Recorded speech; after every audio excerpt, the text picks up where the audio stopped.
Bonjour Antoine Léaumont. Bonjour. Merci d'avoir accepté notre invitation en direct sur l'antenne de CNews et Europe 1. François Bayrou a donc annoncé la composition de son gouvernement hier et on voit déjà des réactions d'une très grande hostilité de la part de la France insoumise. Vous avez vous-même parlé sur vos réseaux sociaux de zombies. Pourquoi ce terme ? Parce que c'est un gouvernement de revenants. Elisabeth Borne, qu'on pensait être partie après la réforme des retraites qui était détestée par le peuple français, et puis le revenant suprême, Manuel Valls, qui, après avoir quitté le PS, est allé chez Macron, après avoir quitté la France, est allé à Barcelone. Le voilà qui est revenu, il a traversé le désert et maintenant le voilà devenu ministre. Donc c'est un gouvernement d'ambitieux, de girouettes aussi, puisque comme M. Valls c'en est une démonstration, et je ne pense pas qu'aujourd'hui, qui que ce soit satisfait de ce nouveau gouvernement. Vous parlez de la détestation, mais quand on regarde les classements des personnalités préférées des Français, certains des membres de ce gouvernement arrivent largement devant des personnalités comme Jean-Luc Mélenchon, qui cristallise lui aussi une forme de détestation. Oui, mais si vous regardez bien, moi je me base pas spécialement sur ces sondages, je me base sur ce que m'en disent les gens et ce que j'en perçois. Je vois que, par exemple, la réaction que vous avez citée sur les réseaux sociaux, elle reçoit beaucoup d'approbation. Quand moi je dis que c'est un gouvernement de zombies, votre électorat notamment. Sur les réseaux sociaux, c'est public, c'est tout le monde qui peut participer. Et je vois que ni les gens de droite ni les gens de gauche ne sont satisfaits de ce gouvernement. Donc je me demande bien qui est satisfait de ce nouveau gouvernement. Parce que par ailleurs, vous mettez ensemble des gens qui sont détestés par des parties différentes de la population française. Par exemple, peut-être que certaines personnes de droite vont apprécier M. Darmanin, mais les gens de gauche ne vont pas apprécier M. Darmanin. Peut-être que certaines personnes à gauche, je me demande bien lesquelles par ailleurs, vont apprécier M. Rebsamen ou M. Valls. Mais peut-être que les gens de droite les détestent. Donc quand vous mettez ensemble des gens qui sont qui viennent d'horizons politiques différents, qui pour beaucoup ont trahi, quelqu'un comme Madame Berger, par exemple, c'est quelqu'un qui a menti devant une commission d'enquête de l'Assemblée nationale. Comment voulez-vous que les gens puissent adhérer, puissent avoir confiance ? Monsieur Bayrou a dit que c'était une équipe qui pouvait redonner confiance. Mais comment avoir confiance dans des gens qui mentent ? C'est impossible. J'aimerais qu'on reste encore quelques instants sur ces réactions sur les réseaux sociaux. Il y a notamment l'eurodéputée Rima Hassan qui a posté 2 messages. D'abord, elle dit voir un appel à la révolution, elle emploie le terme. Et puis ensuite, un deuxième message dans lequel elle utilise le hashtag la prise de l'Élysée. Vous-même, dans un autre message, vous avez fait une comparaison avec Louis-Philippe d'Orléans, là aussi, la révolution de 48. Est-ce que vous appelez à la révolution suite à une nomination d'un gouvernement ? Est-ce que le casting est si terrible à vos yeux qu'il faut révolution ? Il y a des outils constitutionnels qui nous permettent de faire face heureusement à ce genre de situation, et notamment la motion de censure. Donc mais les mots ont un sens. Révolution, motion de censure, c'est pas tout à fait la même chose. Il faut avoir un petit peu d'humour aussi. Ce que nous voulons dire, bien sûr, ce que nous voulons dire par là, c'est que ça n'est pas la première fois dans l'histoire de notre pays que des gens se pensent tout puissants et qu'ils oublient qu'il y a quelque chose qui s'appelle le peuple français. Et qu'en démocratie, c'est le peuple qui commande. Donc, on peut nier le résultat des élections pendant une certaine durée, faire comme si elles n'avaient pas eu lieu, alors même que c'est M. Macron qui a décidé de convoquer ces élections. Mais il y a une limite, à un moment donné, qui s'appelle le peuple français lui-même. Donc, moi, ce que je souhaite, c'est que nous déposions une motion de censure, nous allons le faire avec la France Insoumise, et que ce gouvernement tombe pour qu'enfin le résultat des élections de juillet dernier soit respecté par M. Macron. En fait, tant que M. Macron refusera d'entendre le message des élections de juillet, eh bien, nous serons dans une situation de crise politique. Mais je vais aller jusqu'au bout de ça. Il y a au moins un point sur lequel il y a une majorité à l'Assemblée nationale pour battre une des mesures phares d'Emmanuel Macron, qui est la question de la réforme des retraites. On nous nomme Elisabeth Borne à l'éducation nationale. C'est un affront qui est fait au peuple français. Et le peuple français doit répondre à cet affront, non pas par une révolution, mais peut-être par des mobilisations, par des manifestations. Et je pense que c'est un point d'appui nécessaire pour faire en sorte qu'on change la politique. Donc vous appelez à des manifestations dans les prochains jours, prochaines semaines ? Il n'y a pas grand-chose à faire, en fait. J'ai pas appelé à des manifestations. Je pense qu'elles finiront par avoir lieu si M. Macron s'acharne. Vous aviez dit à peu près la même chose l'été dernier au moment de la nomination de Michel Barnier. Oui. Finalement, il ne s'est rien passé. Il y a eu des manifestations, il y a eu des mobilisations. Elles étaient sans doute peut-être pas assez puissantes, pas assez fortes pour faire reculer M. Macron. Mais vous savez, par exemple, le mouvement des Gilets jaunes, il était parti de un petit truc. Il était parti de une taxe sur l'essence. Qui aurait pu penser qu'à partir de cette augmentation de la taxe, il y aurait un mouvement aussi dense, aussi important que le mouvement des Gilets jaunes ? Pourquoi pense-t-on que ce qui est arrivé il y a 5 ans, 6 ans maintenant même, le mouvement des Gilets jaunes, pourquoi pense-t-on que ce mouvement qui a débuté d'une petite étincelle ne pourrait pas se reproduire de nouveau ? Je veux dire, les conditions sociales et démocratiques sont à peu près les mêmes. Elles se sont même aggravées. Donc le peuple français n'a pas changé, il n'est pas parti, on n'a pas changé de gens, il y a toujours le même peuple français. Donc il y a l'énergie dans le peuple français pour ce type de mobilisation sociale, et nous en avons fait à de nombreuses reprises la démonstration dans notre histoire. Vous parliez de Gérald Darmanin, nommé donc ministre de la Justice. Il va former un binôme avec Bruno Retailleau. Vous disiez aussi qu'il y a un consensus dans l'opinion sur la question de la réforme des retraites. Il y a un autre sujet qui fait consensus dans l'opinion, c'est celui de la sécurité ou encore de l'immigration. J'ai quelques sondages sous les yeux qui ont été effectués ces dernières semaines. 80% des Français jugent la justice trop laxiste. 80% d'entre eux estiment que la justice doit être plus sévère face aux délinquants. C'est un chiffre qui monte à 79% chez les sympathisants de la France insoumise. Donc même dans vos rangs, parmi vos électeurs, il y a un désir de fermeté. Est-ce que là, c'est un message qui va dans le bon sens? Alors, d'abord, cette nomination de Gérald Darmanin. Justement, d'abord, il faut commencer par dire d'où vient Monsieur Darmanin. Il y a quelques années, Monsieur Darmanin avait fait une manifestation avec Alliance Police, dans laquelle il avait été notamment scandé: le problème de la police, c'est la justice. Donc il y a maintenant un monsieur qui est ministre de la Justice, qui était dans des manifestations où il disait que le problème, c'était la justice. C'est quand même un petit peu particulier, vous en conviendrez. Ensuite, sur la demande d'une justice moins laxiste. Mais de quoi parle-t-on exactement? Parce que le problème est que la justice est souvent présentée comme étant trop laxiste. Mais allez discuter avec des magistrats, allez discuter avec des juges. Précisément, il y a des actes juridiques qui sont posés, qui sont d'une très grande dureté. Et nous avons eu tendance, dans les années précédentes, pas nous les insoumis, mais les autres, ont eu tendance à augmenter les peines, à alourdir le code pénal. Est-ce que ça a été efficace pour rétablir la sécurité ?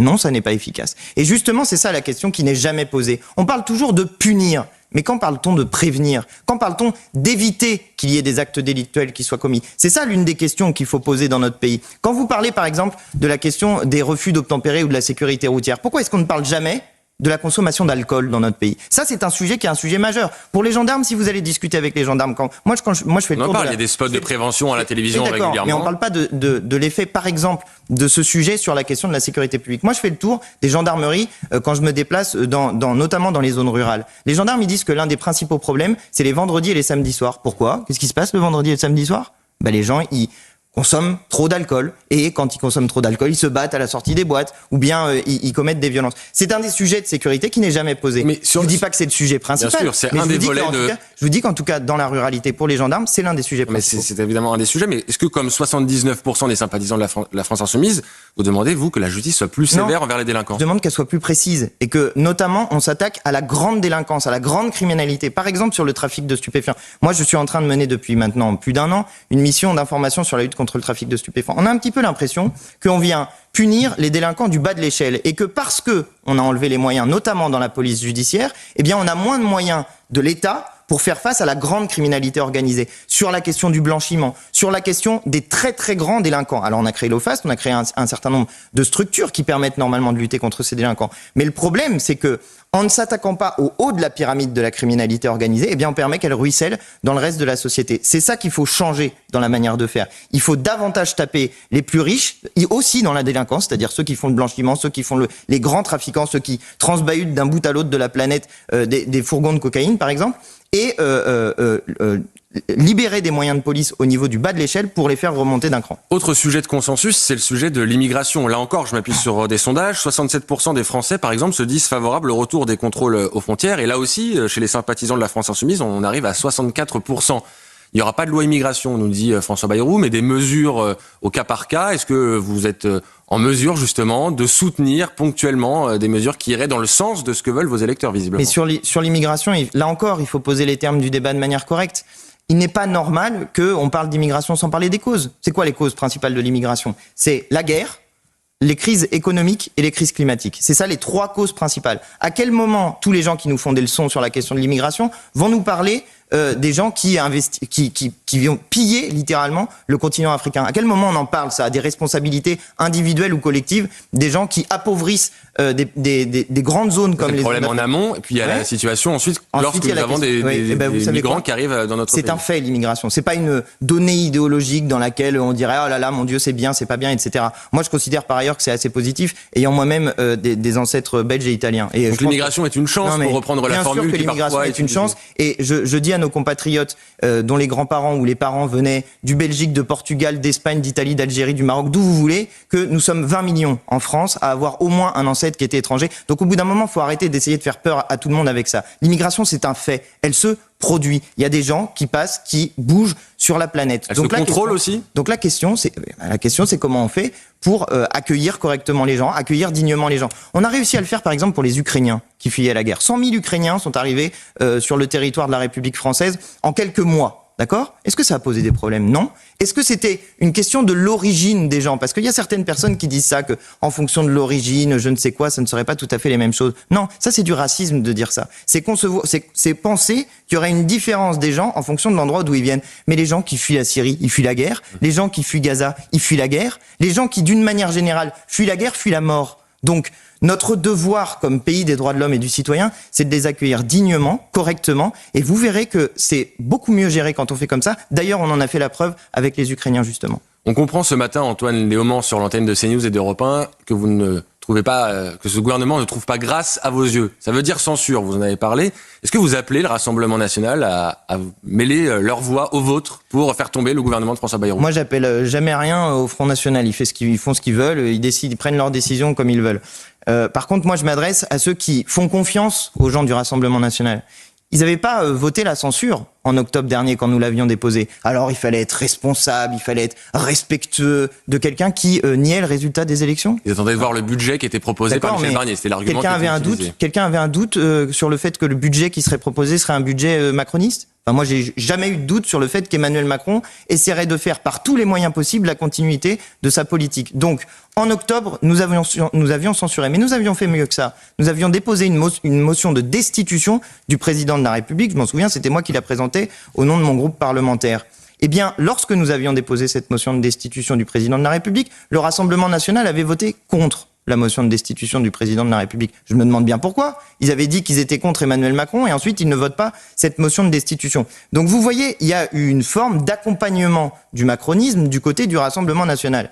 Et nous, les insoumis, à l'opposé du Rassemblement national, alors que nous a-t-on dit ? On nous a dit que nous étions des irresponsables parce que nous voulions faire une censure a priori du gouvernement de M. Bayrou. Mais non, les mêmes causes produisent les mêmes effets. Nous voulons censurer un Premier ministre qui est là pour faire la continuité de la politique d'Emmanuel Macron. Et in fine, on l'a bien compris, parvenir à la démission ou la destitution du président de la République, avoir des présidentielles anticipées. Dans ce cas-là, Jean-Luc Mélenchon, naturellement, serait le candidat de la gauche ? Moi, c'est mon souhait. Je souhaite que, si jamais il y a des élections présidentielles anticipées, Jean-Luc Mélenchon soit notre candidat. Pourquoi ? Parce que il a fait la démonstration qu'il était capable de rassembler sur son nom et sur son programme près de 22% des suffrages. La dernière fois, on est passé à 400 000 voix du deuxième tour. Vous imaginez la différence que ça aurait été dans notre pays si jamais nous avions eu, au lieu d'avoir un deuxième tour droite contre extrême droite, un deuxième tour droite contre Jean-Luc Mélenchon. Droite, c'est-à-dire, vous espérez par exemple un duel avec droite Macron ou droite Marine Le Pen ? Est-ce que vous espérez d'une certaine manière un duel Jean-Luc Mélenchon ? La dernière fois, il y avait eu un duel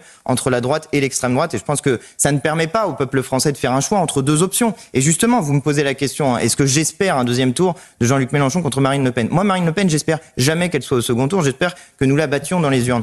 Mais ce que j'espère, oui, c'est qu'il y ait un deuxième tour qui mette en place la possibilité de choisir ce que nous proposons. Et ce que nous proposons, c'est une rupture avec la politique macroniste, une rupture avec cette politique qui a fait des cadeaux fiscaux aux plus riches en pénalisant le peuple français, et nous rétablirons par exemple la retraite à 60 ans si nous arrivons au pouvoir. Une dernière question. Donald Trump a fait savoir ces dernières heures que lorsqu'il arrivera à la Maison-Blanche le 20 janvier prochain, il allait signer des décrets sur la question de la transidentité en disant la politique officielle des États-Unis sera qu'il n'y a que deux genres, hommes et femmes. C'est un sujet que vous abordez parfois vous aussi. Vous avez appelé notamment à l'inscrire dans la Constitution, la liberté de choisir son genre. Qu'est-ce que vous évoque cette décision de Donald Trump ? Moi, je trouve ça honteux et assez lamentable. Je pense que les personnes trans dans notre pays aussi sont menacées par des gens qui pensent comme Monsieur Trump. Et par l'islamisme aussi d'une certaine manière. Oui, mais par tous les gens qui sont d'extrême droite. Et les islamistes ne sont pas différents des gens d'extrême droite d'une manière générale. Mais donc, moi, je pense que ce qu'il faut faire, c'est garantir justement les droits de l'ensemble des individus, parce que quand on garantit des droits individuels, eh bien, on garantit aussi des droits collectifs. Merci beaucoup, Antoine Léaumont, d'avoir répondu à mes questions ce matin. Vous étiez en direct dans la grande interview de CNews et d'Europe 1.